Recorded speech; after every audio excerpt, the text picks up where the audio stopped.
Hello, everyone. This is another episode number 10, right after Labor Day week or during the Day week. That's going so fast. I can't believe it. So now I feel like I'm not that calm. We're talking about calmness. Calm is contagious, becoming the leader Calm. other wants to follow.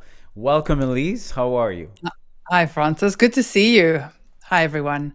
So, this conversation is really exciting for me because can you think of a time that there was just someone around you that you were attracted to, that you wanted to know more about? There was something like magnetic about them.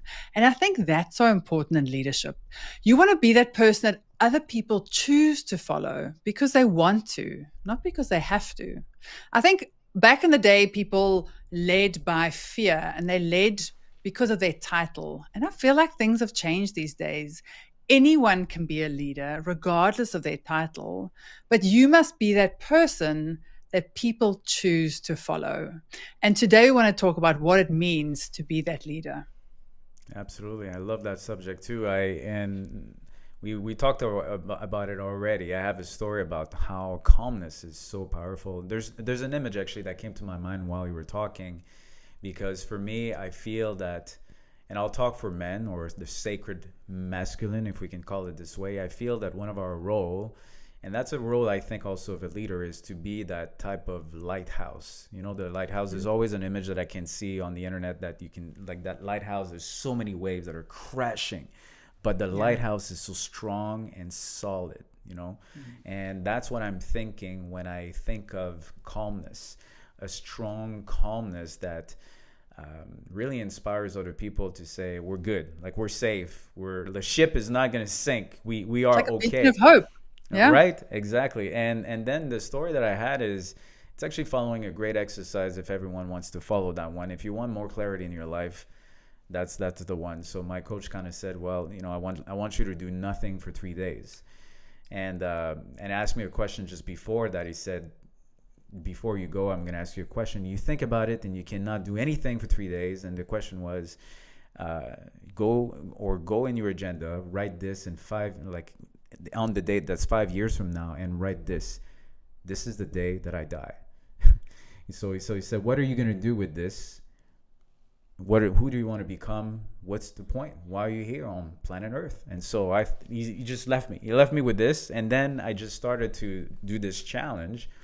And because I didn't really have too much to do, and I was just trying to find some things to do, I had actually a meeting with one of my friends at one of the hotel in Vancouver. And after an hour, I was just listening because, you know, I had no other things to do. Really, I was being present and was listening to him the whole time. And the thing that I will always remember what he says, like, you look so calm. You're so calm. Like, do you have time? Like, can you stay a little bit? I said, yeah, sure. Because, you know, I had nothing to do. So I'm like, I'm here and I'm present. And that was a great lesson for me to see the power of when we are being present. And so now we can relate it in terms of leadership. When an employee or a colleague is talking about a challenge, or they're sharing an idea, are we thinking about something else to do next? Or are we really being present and listening with no filter, just about what the person Mm. is saying in front of us? And that, my friend, is very powerful. So much so that maybe some people would want to spend more time with you. That was the story. So now there's a quote So also I tell wanted to. me, I'm Yeah, curious. So when you were in that situation, did you feel different? Do you feel like you were showing up for him differently or listening to him differently when you had that conversation? absolutely. Yeah, yeah. I think it's the first time that I felt so present, because the point, maybe the challenge or the assignment, was you do nothing. And so if I did nothing, which meant really no journaling, no looking on the social media, not working, and I was a real estate agent at that time, so I had to make sure that everything, I had to trust. I had to trust and also kind of put everything aside. So I became very, very present to nature, walking. I was Mhm. walking and people were saying hi, which doesn't really happen that often. I was stuck in a queue to get an ice cream, and for the first time in my life, if the queue was an hour and a half, It didn't matter, and I was probably the one with the biggest smile on the. I'm sure, like I mean, If it was I good can ice definitely cream. stay here. Like it's fine. So yes, absolutely. And the thing is, I can almost remember the type of things that I said to him, and it's we're talking about 10 years ago. 10 years ago. So now that you're asking me this question, I realize that when we are present and when we're calm, we can even go deeper and probably find solutions faster just because we're so present and we're calm in the situation. Actually, if we're thinking about the nervous system, that makes a lot of sense, right? Because if we're in survival mode and we're panicking, then the only thing that the brain can help us do is focus. Just focus on one thing, but exclude everything else. And so we're not coming Narrow up with a focus. lot of Mhm. narrow focus, and we're not coming up with a lot of creative ideas because we're just in survival. We got to just get out of something as opposed to being calm, having faith, and know that, and fun. Let's have some fun with it. And now with this energy, we start to be really productive and we start to do way more than we thought. So yeah. Mm, mm. Yeah. So I know we have a quote coming up Mm-hmm. about calmness. So it says, calmness of mind is one of the beautiful jewels of wisdom. It is the result of long and patient effort and self control. And I think that jewel of wisdom is so beautiful because it allows you to think clearly. It allows you to, consider all the options. And that's when you're attracting people. And I know when I was leading a team, often things come up that are unexpected. That's like change happens and unexpected things happen in business. And often my team was like, why are you so calm? And I didn't feel that calm inside. And that was something that I needed to work on in terms of, okay, let's take in the information and make the best decisions.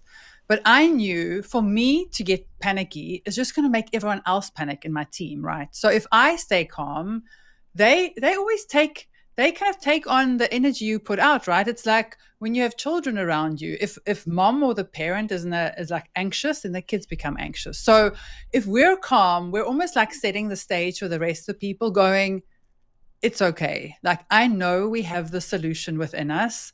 Let's pull together and let's kind of get to the right answer. And I think that calmness is so beautiful because it's this kind of stage that allows people to think clearly. It allows creativity. And I feel like it also allows collaboration because when people are in stress mode, you were just talking about your narrow focus. Typically, if you're in stress, you're just caring about yourself, right? Because your instinct is to I need to survive. I need to look after myself. And I think that calmness allows you to think bigger. It allows you to think about more people. What is the impact on others? How do we bring other people together? And I really believe that's when you get the best from yourself and from your whole team. Yeah, and I think the key is to learn how to become calm despite the waves. Because and if all the audience can remember all the wisdom that we've given so far, we're really talking about how to live in a world that starts from the inside out as opposed to the outside in. So we're not being affected, or our sanity is not affected by the external circumstances. It doesn't dictate how we are behaving. And that's true freedom, and that's where we can become very calm. And I think that's why I can agree, and I know where he's coming from when he says it's the results of a long and patient effort in self-control. So you get to a point that thanks to all these beautiful challenges in life and the fact that you're still alive and you haven't died yet, that we are able to see that, you know what, everything's gonna pass away. It's impermanent. It's not gonna last for a long time. Actually, a friend of mine called me this afternoon and he made me laugh because he said, everything is rising or passing away," which is a big, beautiful lesson that I got in Vipassana, which is 10 days silent meditation. And you really become so good at kind of mind control where you're just observing your thoughts. And there's a lot of thoughts that we have in a day and in maybe even in 60 seconds. So I think one of the advice or suggestion I would give to the audience is that when we start to feel stressed out and that we find that it's hard to be calm, one of the ways is almost detaching ourselves and just observing what's happening, just being the observer. And the more we detach ourselves from that, you're being detached. So now you're not as yeah, emotionally attached to what's happening. So you're observing, and you can really see what's going on. And the brain is nuts, really, when you think about it. There's, especially in your in survival mode. So just being able to slow down, observe, Mm. and maybe take a deep breath, like just a beautiful box breathing that I think we talked about one day. So inhale 4 seconds, hold it 4 seconds, exhale 4 seconds, hold it 4 seconds. Just doing that 3 times is really truly going to regulate the nervous system, and then you're like, all right, now we can talk. And that would Mm. be really good to do even before a sales presentation or something that's important. Just getting outside, being grateful, taking the deep breath, and then let's go, putting attention to the intention. Mm. Mm. It's so valuable. And I know last time we spoke about authenticity, and I know you have a post that you want to read for us, but being authentic is so important. And I think that like that's something you can't fake, right? I mean, I think you can say all the right things, but people can sense when it's real, when it's authentic, when it's something that's from your heart, and that's when people really connect with you. And I think people want leaders that are real, that are willing to be vulnerable, willing to be open. Gone are the days where you kind of just say something and people must say it, must do things because you said so, and it's all kind of rules and regulations. I think it's more about purpose and what makes people passionate about what they do and getting people aligned, because that's when people really see what you're about. And when your values align with that of the organization, I really feel like that's when people really get aligned. That's when people give you the extra energy. They work after hours because they want to excel, they want to give your clients more than they have to, because they want to be excellent, and that's what they care about. And I think when we're willing to be vulnerable and authentic, that's when our people really connect with us. Yeah, and you made me think of another meeting I just had this week, and we were talking about, and that's very appropriate to what's going on in the world, AI. There's so many people talking about AI these days, and I don't know you, but the more and more we go in time, we're asking ourselves, is this real? Is this fake? Is this the reality? And so being vulnerable, allowing ourselves to make mistakes while we speak, or especially if we're doing it in front of a camera and we're sharing like we're sharing today, like we know now that this is not perfect. We know it's human. We would have We're edited it not by now. AI. Like who, and maybe I have some. I mean, I have a French accent, so I know that AI is probably going to be. I don't know how to do this accent. It's fine, But the point is that this is what we want, because this is real, right? Like it's absolutely real, and like you said, people can definitely notice. So now that you've given me the cue, I will read this. And that's actually from one of our colleague that works at or represent thinking into results like we do. Her name is Lone Peterson, and she's in Denmark. And so she wrote a post on LinkedIn that really, truly inspired me. She said, this blew my mind. Scientists can measure your emotions without asking you a single question. Do you want to know the most powerful emotion? Spoiler, it's not love. There's a law called constructive interference. When two frequencies align, the wave doubles. We can think about a lot of stories on that. And when they clash, the wave cancels out. So the translation of this is positive people amplify your energy and negative people cancel it. So next time you wonder why someone leaves you drained or why another makes you unstoppable, it's physics, it's not magic. And science has gone further.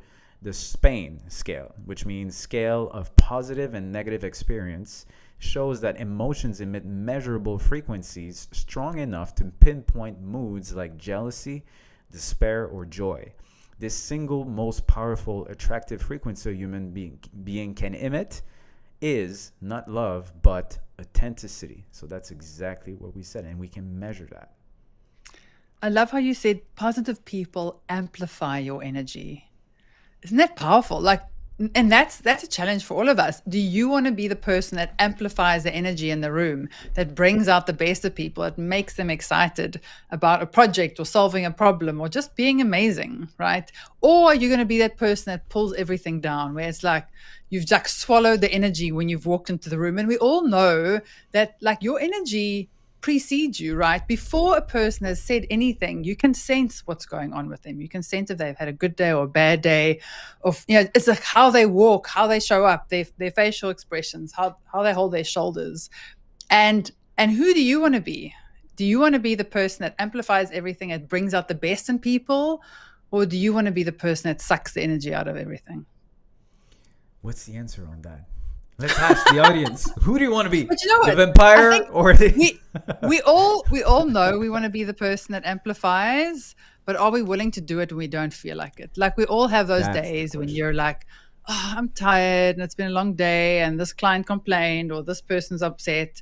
And then you must go, as you said, in spite of that, I choose to be the amplifier of energy, right? That's the question, and that's very like I was kidding you, and you provided the perfect answer. Look at how you're so calm, providing the answer that with that curveball. It's true, absolutely, because that's the question. It's really asking ourselves, what do I choose now?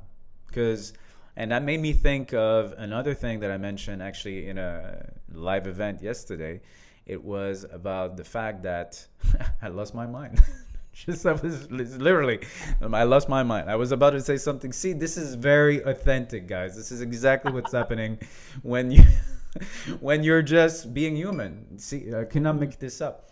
It will come back. It will come back. Okay. But So I yes, was having a conversation with one of my clients today, and he's a very like self-aware person, but he's always been very focused on caring about his family. So he came from a background where like his family was really poor. His parents like battled to get them like through school, and they had to get scholarships to get educated. And there was never enough, right? And he promised himself that he one day would be able to care for his family. Like that was his goal. And he said like 10 years ago, he was working with another coach, and that's what he wanted. And he's now built a really successful business, and he's done exceptionally well for himself and his family. And then we had a conversation. He said, but it's not fun anymore. And he said, and I'm not enjoying my success. And that's really a sad thing to kind of realize, right? And he says that he carries a like a level of guilt towards his family, and he almost feels bad that he's like done better than his parents did, and so a lot of the conversation was around what makes you happy, and those are the goals. I mean, we often talk about goals to our clients, right? So he had this goal and he wanted to earn a certain amount of money and have this kind of security from a financial perspective, and that box is ticked. And then my conversation with him was, what is the next goal? And now that you've reached that, there's a new challenge for you. And if it's not financial, that's also okay. So allow yourself the grace to go, what is my priority right now, and let me acknowledge that where I was 15 years ago is different to where I am now. So, ask yourself these questions and acknowledge what makes you happy and what is really important to you, and prioritize for you. And then if that means working less or selling the business or making plans over time to scale down so that you can spend more time with your family, that's okay. Because he almost felt like there was this like there was this rat race. He was on this treadmill and he couldn't get off, right? And he's like, I've been working this hard for so long and I don't really have to anymore from a financial perspective. And of course, you can continue doing it, but what's more important and what do you want right now? So we had this really beautiful conversation about, that goal has been achieved, and what does the next goal look like, and what is your happiness worth to you? And I really think it's important for people to kind of take those almost like milestones in your life, right? I mean, there's a goal now, and that doesn't mean it needs to be the goal forever. It doesn't mean it has to haunt you, because it almost felt like this goal that he had is like chasing him around now. I thought it was so interesting, and I thought it was just such a great reminder that we have goals and we have phases in our life, and now that you've kind of solved or reached that one specific goal, it doesn't mean that you need to keep running on the same treadmill. There's a different priority now, and there's a different phase, and give yourself the kind of liberty and space to go, maybe it looks completely different, and I get to choose that. He also was quite worried about, what will the people say if I Mm. sell the business or if I stop working as hard. And I was like, if it's your goal, it's your decision. It's not like it's being done to you. It's not like you're letting this happen. It's I am choosing. It's almost like, the one is reactive and the one is proactive. And I think when we're proactive around, this is what's important to me, this is what I'm prioritizing, then that's completely in your control. It's your choice. That's a really empowering place to be. And I think it's good for us to kind of take these moments in life and go, okay, what I said my goal was previously, is that what's still important to me? And especially when you start achieving them, set new goals. What do I need to learn? How do I need to grow? We know goals are about growth. And what Mm. is important to you right now? So that your goals and where you're going serving you, right? I mean, we get to design the life we want and make sure it's what you really enjoy and that it's fun. We spoke about fun last time, right? Yeah, Make yeah. sure you're having fun. Like it doesn't, it's not like a sentence that you need to go through. This is something that you get to choose. So you're empowered to choose what you want this to look like. I love that. Thank you for bringing that story, because it reminds me of that challenge that I just talked about, right? Like if you only have 5 years to live, what's the point? Why are you here? Like what? So, and with that question, you could change a lot of things in your life. You can actually realize that I'm not controlling my destiny, or I let external circumstances drive me, and I choose now, like you said, to take a different path, because that's going to serve me. And I think that the people, the great leaders, are the ones that I have actually chosen the path.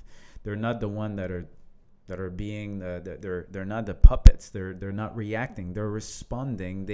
That's their choice. And I think it brings a lot of calm, and it brings a lot of centeredness. You know that this person does it for a reason. They have a purpose behind it. I have a great vision. You see a lot of companies, big companies, starting up when people they're well after they're 50 years old, right? Like, because now they, like you said, they gravitated the first mountain. They realize that's not what really matters, and then the next company that they have is really heart centered, and now it matters to them. And who doesn't want to follow a leader like that? That you can see the strength, the power that's behind this lighthouse, that no matter how many waves, you keep on going because this matters to you. There's a beautiful North Star that people want to follow. And this type of leader is humble enough to also just say, you know what, I recognize you, I appreciate you, and we're all here as a team to go Mm. get to the next goal. So thank you for Mm. bringing that up. Hmm. And as you were speaking, something else also came to my mind, because imagine following a leader that is not really enjoying where he is right now. I mean, I bet that his team can sense that, right? And then there's this kind of dis-ease in the organization. So, as a leader, it's so important that we kind of know what's important to us, and that we're this beacon that you were talking about for the rest of our teams. And something else is that, if we can't, we need to start off by leading ourselves before we can lead other people. And that comes back to discipline and understanding what we stand for and our values. But if you can't lead yourself, how are you going to lead other people? So it all starts with us, right? Once you have that like internal awareness, understand what's important to you, where your priorities are, what your values are, that trickles down everywhere. Yeah, and it's a perfect segue for the next slide that we wanted to talk about some of the major attributes of leadership, because there's probably 10 or 12, but centered around the calmness and centered about being your self leader first. The first one, and that's very important, is self-control, right? Like we're going back to, what are you going to do when there are some crisis, some challenges? Are you going to be the one that panics, that starts to blame everyone? Or going back for the last one, assuming full responsibility, are you blaming people or taking full responsibility of it? I don't know exactly. I'm trying to remember if it was Steve Jobs or Bill Gates, but I know that one of them was embracing mistakes from people, more so that they knew that they will never do that again. They've learned something. They were not saying we don't want mistakes at all in this company. They were embracing the fact, maybe that's not Steve Jobs or Bill Gates, but someone very famous. I'm sure maybe that's come to your Uh, mind. But the point was, they're embracing the fact that people are making mistakes. Yeah. And that I takes a actually lot of. heard about, sorry, go ahead. Go ahead. I heard that, and again, we'll check the facts, but I heard that Facebook used to have like they used to actually celebrate mistakes, right? And it brings me back to like Edison, where he tried to make the light bulb 10,000 times, right? So if you're embracing and almost celebrating mistakes, you're allowing people to think big, you're allowing people to be courageous, you're allowing them to be creative. And that's when you kind of get the best out of people, right? And I think that we so easily say that, but if you're actually an organization that truly celebrates it and go, hey, these guys try to do this thing and it didn't work, but good on you, and they're going to try and tweak things, or I think that's incredible, because that just gives people such a platform to be to be courageous and open and just kind of go wild. And that's when you get the best out of people, when you're willing to almost be a bit silly. I'm sure some of these ideas that come out on these whiteboards when they're brainstorming, everyone's like, do me a favor. And I bet that's sometimes the start of the best solutions. Often people say when you're brainstorming, often people kind of come with 3, 5, 8 ideas. It's often when you get to number 20, when like all the obvious ones are gone, that's when the real jewels come out. And you often laugh about it and it sounds a bit ridiculous, but often that triggers a thought and you go, oh, I never thought about that. So having that culture in an organization where you're willing to have fun, willing to think big, willing to be courageous, that word courage for me is so important, because it comes through in so many things that we do. It's the decisions we make. It's the things that we're willing to tolerate. It's how we're showing up. It's the conversations we do or do not have. That is such an important word for all of Yeah, us. absolutely. I think encourage. I see for some of the salespeople out there, it could be a pre-game self-talk, right? What are you going to do when you face an objection? You're going to face the better salespeople are the ones that have handled so many objections, and it takes just courage to go out there and learn and fail and learn and fail and then win, Mm. because we have had that experience of so many different failures or feedback mechanism that we know now that we're going to be able to achieve our goals thanks to all of these failures. So I think for me, courage is, I see pre-courage. And you mentioned decision. So it's a decision to make. It's a decision to make beforehand, knowing fully that we will make mistakes. And that's actually very, very important in order to grow. I was listening to a beautiful podcast from Benjamin Hardy this morning on the science of scaling. And there was a guy that actually scaled his business from 40,000 to $1.5 million in 6 months. That's huge. So I'm gonna get back to the courage on that, because he had to make some decisions as to, okay, well, I want to scale my business now. I have what everyone is going to say is impossible, but I believe it's possible. I'm going to use time as a tool, not to compress me and constrict me, but just because I want to play the game. How far can I go? How quick can I be on accomplishing my goal? And then you just realize I can't continue the way I'm doing it right now. Like, I have to change maybe the clients or my salespeople, or you had to make courageous decision in order to grow. And sometimes that could mean that, hey, this is a B player, it's not an A player. And yes, that person has been there for a little while, but it's not going to the North Star, and it's not going to help to have this person in the team right now, because everyone else is an A. And especially not if it's a C. Like, I know myself, like, I've been in organizations where I see the C's, and the C's, because of their energy, talking about all the waves, it's constricting, cancels out everything. And it sends a signal also to say, you allow that? Like, we're an A team, like, let's go, let's win. So it takes a lot of courage to be a leader. And this is just going back to the foundation, right? All that we're talking about is inner leadership. And you can read the books and read about the tactics, but if you don't know how to self-control, if you don't know how to be a good leader yourself first, there's nothing that is going to change on the outside until you change from the inside first. Absolutely. As you were talking now about failure, I think it was quite an important lesson for me to learn as well, right? I think that When you grow up in the school system, you're almost like scared of making mistakes, right? You're getting a bad mark on an exam or whatever. And I remember recently, I think it was one of Hormozi's books where he said that successful people have failed more than unsuccessful people have even tried. I remember thinking, wow, like the unsuccessful guy would try once or twice and go, I guess I can't do it. And they'd like give up. The successful people are the ones that go back over and over and over again. And you have many sports stars that were like, Michael Jordan wasn't in the high school basketball team. Or like there's so many of those examples, and they just kind of go, I'm going to come back harder and I'm going to practice more and I'm going to do more shots. And that's when they're truly successful. All the most successful people are actually the hardest working. And so often we go, oh, well, they're natural talents and it comes so easy to them. It isn't. If you like read about any of them, they're willing to work harder than anyone else. They're willing to do the hard work, and that's why they're so successful. And they're willing to fail along the way. Like everyone's step one of their journey is bad.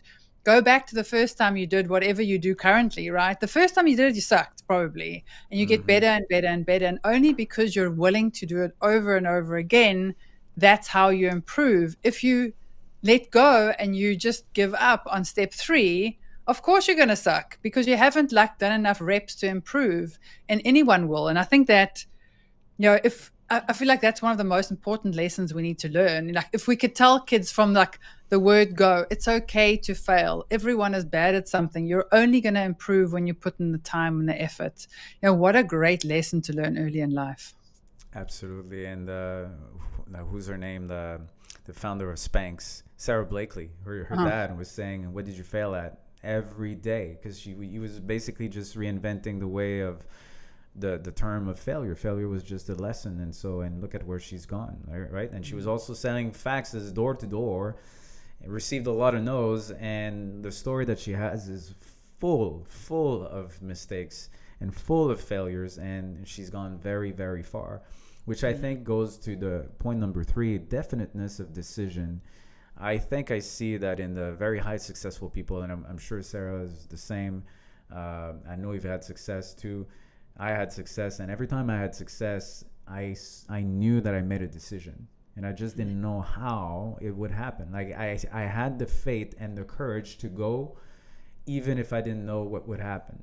And it takes and that's one of the things that a lot of leaders haven't learned how to do is make that decision, which means that you will never have all the information to make the decision.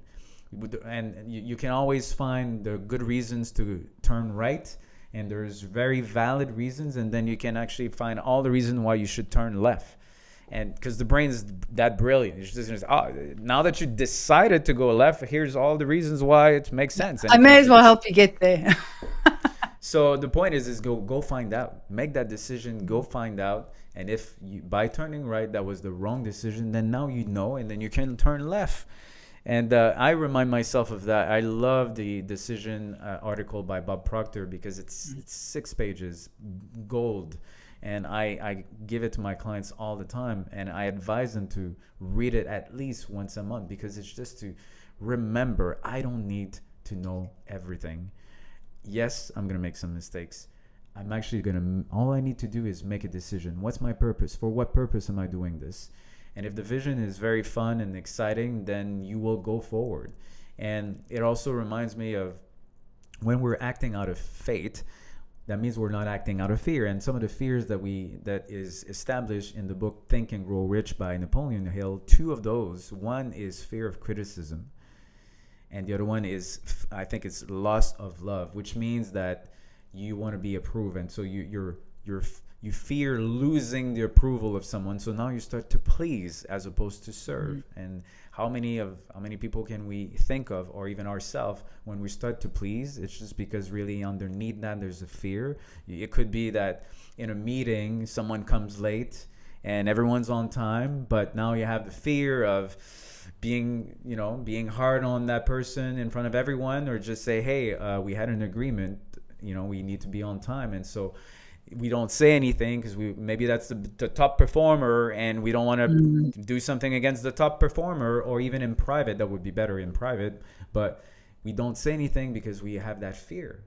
And that's just against, we talk about authenticity and maybe the values that we have. If it's against our own values, we have to have that courage and the self-confidence to say, I'm building this team, and that's with that vision. This is the agreement we have. We're not talking about expectations. We've made that agreement, and let's stick to it, and Hmm. or find a way mutually together to keep that agreement, because it doesn't serve the rest of the group. It doesn't serve the team. So it takes a lot of courage to be a leader. And when leaders are courageous, people follow. They follow big time. And I think what you're saying now about the person being late is really valuable because you get what you tolerate. So every time you accept something from someone like the person coming late, I mean, I feel like it's quite disrespectful to be late because it's everyone else's time that you've not basically decided is not as important as yours, right? And sure, things happen sometimes, but if you tolerate that, you're setting the stage and you telling everyone else that that's okay.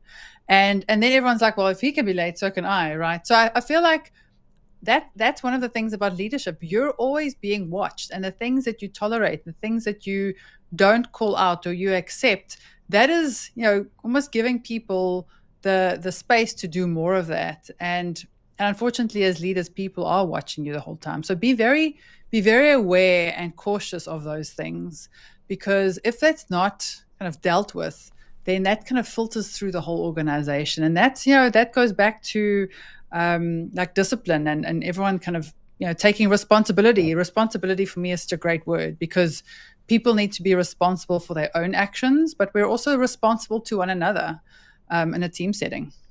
Yeah, and it's really, when you reframe this, it's really about serving the goal, serving the organization. So it's not about the person itself. And I think that sometimes we might not even say anything because we're afraid of what the person's gonna, how the person's gonna react. I mean, I know that even in my own group coaching, these people are paying money. They're paying money to be inside the group coaching, and when they're late, I just tell them. I make sure that every once in a while, that guys, we remember our value. The integrity is really important. So let's be on time. Like, we're gonna start on time. We're gonna finish on time, because now when someone's late, now we have to go back and we're losing the time that we could have had to give you some feedback on your challenge, or go deeper on the knowledge and the lessons in the program that we're talking about. So I think, as a coach, even I remember in the beginning, I realized quickly that pleasing people is not helping, because I might say things that people don't want to hear, and that's what they want. That means that I'm serving them. I'm not pleasing. If I'm just pleasing, I'm not serving them. I'm not serving their goal. I'm not serving the organization. So we gotta have to, sorry to say, the balls sometimes to just be self-confident and say, this is it. This is what we stood for. We chose that together. So let's continue to do that. Hmm. Hmm. Yeah, accountability, absolutely. So now we have another a beautiful quote. Let's go back to, oh no, not even a quote. We talked about the energy, but that's just to show, right, that the way we express ourselves in our communication, the words don't really matter that much. Action speaks louder than words, and for a speaker, for even a leader, the tonality of how you say things, or the physiology, people can read that from a mile away. It's incredible to think how low the words is. I mean, I think that the words we use and the language we use is important, but as you say, like the energy you bring and the how you say it is always so important. And I often speak to people about giving feedback, because I think, again, it goes to accountability and courage, and being responsible for actions. And so many people still battle to give feedback, and I think that, sure, often we don't want to, cause trouble unnecessarily, or you don't want to feel like you're nitpicking. But yeah, I feel like if you see feedback is, I want to invest time and energy in you. I believe that you can be excellent, you can be great, you can improve. It's, I'm giving you the time and attention to help you improve. I think any person that wants to improve, any good performer wants to know how they can get better. And I think if you see feedback in that sense of, I'm investing in you, sure, maybe it's an uncomfortable conversation, but I am willing to be uncomfortable because I know it's an investment in you. I think that's really great, right? So one of my clients on Friday was saying, oh, well, maybe he'll give the feedback on the 15th after after a big deadline. I said, you can't do that, because if you wait so long, you've lost context. People are kind of going, that was 2 weeks ago. What happened again? I mean, that I don't think is very productive at all. So I always say to my clients, feedback is best as quickly as possible. And it doesn't Mm. have to be, it shouldn't be in front of other people. Take the person aside and just go, hey, let's quickly talk about this. I think these are the things you can improve. Did you realize how that came out? Or this is the way you could be better serve your clients better. I think it's so important. And again, it's the way in which you say it, right? If people understand that you're doing it in their best interest and you care about them, that you want them to improve, like how can someone take that badly? Sure, no one likes hearing that they aren't perfect. We all like to think that we are, but if they recognize that you're not just trying to badmouth them, you're actually trying to help them. Again, if you're being authentic, people can sense that. And then that actually builds a huge amount of loyalty because people then know that you're invested in their growth. Yeah, and it reminds me of a team that I was coaching, and one of the things that truly helped in terms of generating some feedback was to understand that all events are neutral.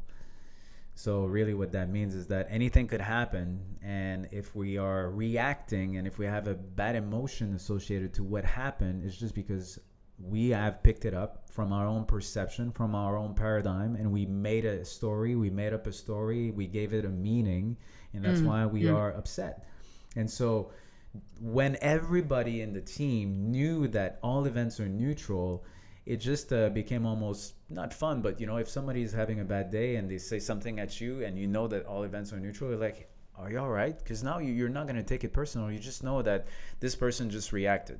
And now you become a mm, little bit more curious about what's going on, because I know it's not you. You're just give me this S word to me, but I know it's not you. Like, so what's happening? Just understanding that all events are neutral, and that helps us actually to be very calm in any situations, because now we're like, hold on, like I'm not gonna react. There's something mm, going on here. I know that the people have good intentions. My manager has good intention. He's giving me feedback. I'm not gonna take it personal. So if I'm reacting, maybe there's something inside me that is being mm, triggered, and so that's my work. That's not my boss or my manager's job. It's my job to deal with this mm, trigger. And as a leader, it's very important. That's why I said it requires a long time effort of self-control. That's the jewel of wisdom, to be calm, because you're able to just kind of always take a look at the events objectively, and knowing mm. that it's going to pass away, and it's your beautiful lighthouse, and you let the waves come in. That's no problem. Now, towards the end, this beautiful, beautiful quote, and it makes me think of you, actually, Elise. I told you that already. So I'm going to let you read it. And I think you probably have some stories that you can relate to it. That's my The intention. goal of most leaders is to get the people to think highly of them as a leader. But the goal of the exceptional leader is to get the people to think highly of themselves. I think this is so beautiful. The like leaders, I guess, previously used to think about how they can take the shine, how they can be like the person that takes all the glory. And when you realize that leadership is actually not about you, it's about your people and how you can serve them. That's when people really give you that discretionary energy. They give you that loyalty. They are so committed to you and your team. Getting the exceptional leader to get people to think highly of themselves. So like it makes me so happy that you say it reminds you of me, because I think this was the biggest leadership lesson I had to learn. So early in my career, I was like a deal maker in the mergers and acquisitions team of a bank. And there it's like all about you, right? You're a like an individual contributor. It's your goals, it's your client, it's your deals. And you just kind of, if I work hard, I do well. And I've like always, I'm quite happy to push myself hard. So I would do well and I'll win awards and it's great. But then when you start leading people, I realized that, I got to a point where I was leading our private banking team, and we had like 65,000 clients and like 400 bankers. And I remember like early when I took on that role thinking, like, no matter how hard I work, I can't, I can't serve all these clients. Right. So it is not about me. It's about how do I get my team passionate about what they do? How do I get them to love what they do? How do I get them to want to give the best client service and serve their clients? And together we're going to make this organization great. And from that moment, it was all about how do I remove stumbling blocks for them? How do I get them really excited about what they do?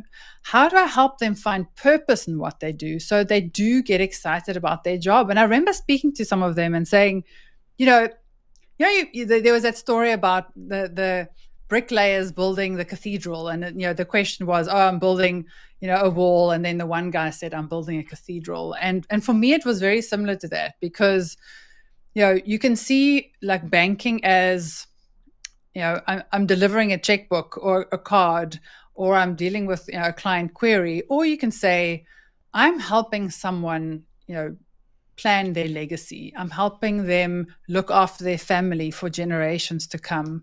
I'm giving them security to help them buy their first home. Like, that is really meaningful. And I wanted my team to see that. Like, every conversation was a step towards someone's really long-term goal, something that's very emotional, very close to them. Money and finances is truly very emotional. Mm. And so, my whole kind of effort went into, how do I get people to understand that purpose, love what they do, understand how meaningful it is, and just seeing how that transformed people and their attitude towards their clients and their work, and the team in general. For me, that was so meaningful. And this quite, like, epitomizes that so much for me, because for me personally, that was quite a big lesson to learn, right? Because when you're young, you're kind of like, oh, I can do this thing and I'm all by myself, and I'm rocking this thing. And then when you go, like, I come last, it's not about me. I'm not the hero of the story, like my people are. One of my early mentors like drew like a triangle for me, and people would typically see the leader at the top and the people at the bottom, right? And he drew the opposite, and he said to me, the leader's at the bottom and you're holding up your people, and so you're at the bottom of the pyramid and all your people at the top here, and your job is to lift them up, and your job is Wow. to remove stumbling blocks from them. Like, my job was to sure give them the vision and the passion and the goals, but then to make their life easier, remove everything that takes away from them being successful. And once I really felt like I grasped that, that kind of makes the everyday things of leadership so worthwhile. And that's when you realize that, you're working for something much bigger than you. And that's when you really, really start loving what you do. That's such a good story, and what a great leader, what a great mentor. I wish I had that type of mentor in my life. Wow. And what I also can imagine is that clients felt it. I'm sure they did. And so what you created as a leader had an effect on the employees, and then it had an effect on the customers. This is beautiful. It just started all with the leadership that you had about. And I also see a story of humility, just realizing that I'm not going to be able to do it all by myself. I'm not going to take, like, if there's anything, it's the credit of all, because I'm nothing without my team. So and I avoid, like, the way that I know you're such a human centric leader. That's why I thought this quote is for you, and I'm glad that it resonated. And I knew you had a story. We didn't even plan that. We're never planning anything really in terms of stories. We go being authentic, and thank you for sharing that. Thank you for sharing that. That's very special. Thank you. So now the key takeaways of today. I hope that you realize how calm is such a, it's a big asset. It's such a powerful tool. It's a superpower, really, as a leader. It equals your command. So leaders who remain calm under the pressure, under the storms, or the challenges, they are being trusted. They are being influential, and people want to follow them. And that's really what the purpose was, that about, like, calm is being contagious, really, and your energy transmits everything even before you speak. And then some of Then the more. stillness is skill, not a trait. I think being able to sit back, think, and think clearly is really important, and something that we can do really intentionally. I think people often feel like they have to just speak, and it's often the people with true wisdom that like take in all the information and think about things clearly before they make a decision. And then this one about inner state drives outer results. I think this is a theme we so frequently speak about. You know, everything starts from within. Your outside results is actually a reflection of what's going on inside. And how are you managing your inner state? Are you managing your own state before you worry about people around you? Are you taking responsibility of how you are from the inside and what energy you are setting out into your team, and how you're influencing everyone around you? And then Yeah. people follow energy. People follow people that make them feel good, that make them feel, give them trust. When you're calm and you are that beacon that you spoke about earlier, that's such a great visual. People choose to follow you because they feel like you know where you're going. You're guided. You're clear about what you want to do. And I think that also goes into like the purpose and values that people sense, right? If people choose to follow a leader that they align with. And I think that starts with inner work and understanding yourself. And then when people resonate with you and they kind of see you as that authentic leader, they choose to follow you. And that's when these really strong bonds form. That's when you have an amazing culture in your team. You have trust. And that's organizations that do amazing things. Yeah, and it's all about a way of being. I love that. It goes down to the basics, and the basics are the most important. And yeah, for me, the lighthouse is a big vision that I have. And I was just thinking about, for anyone that has have a big goal, that could be an income that they have personally, or that could be for the business goal. One of the things that one of our great friend or inspirational person called Dr. Joe Dispenza would say, we have an intention, and what are the elevated emotions that are so associated with that intention? And if I'm asking you, if you imagine your goal, your vision already achieved, how would you be? Like, how would you feel? And I think that most of us, after the goal has been done and accomplished, would feel relaxed.